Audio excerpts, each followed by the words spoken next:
The date has been set for when the U.S. Supreme Court will hear the constitutional challenge of the Affordable Care Act. The argument is now scheduled for Tuesday, November 10th, 2020. The Trump administration filed its brief to dismantle the Affordable Care Act back in May.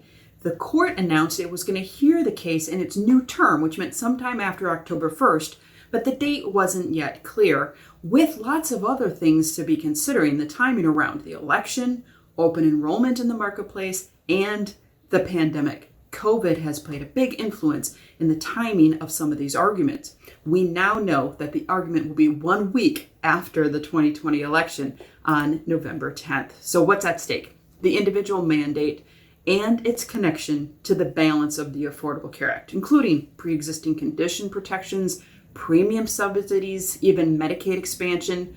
The argument comes at a time when more people are turning to the Affordable Care Act for help than ever before. The Centers for Medicare and Medicaid Services' own report in June gave numbers from April and May saying about 500,000 people have turned to the Affordable Care Act for health insurance coverage during the pandemic. We can only guess what that number is as we get closer into the fall months.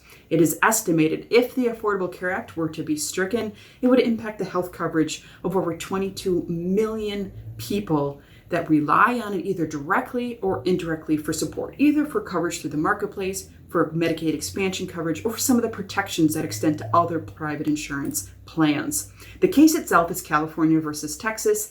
The challenge is to the constitutionality of the individual mandate and the other pieces of the Affordable Care Act that may be connected to the mandate.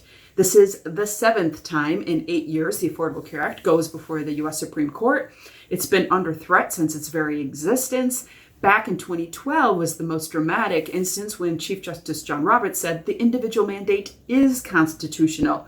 But opponents didn't relent after that 2012 date. The passing of the 2017 GOP Tax Cuts Act is what led to this most recent challenge, the zeroing out of the tax penalty for people who are uninsured. That is the basis for the argument by the opponents of the Affordable Care Act, saying, well, if there's no penalty for being uninsured, then there's no mandate that says you have to have insurance, and therefore we should get rid of the whole law.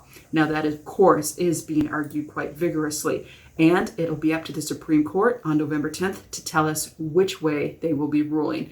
We link in the description below to the Docket files. You can track that. That's where we learned the date of the next argument. You can also read that CMS report we referenced saying 500,000 have turned to the Affordable Care Act during the COVID pandemic thus far.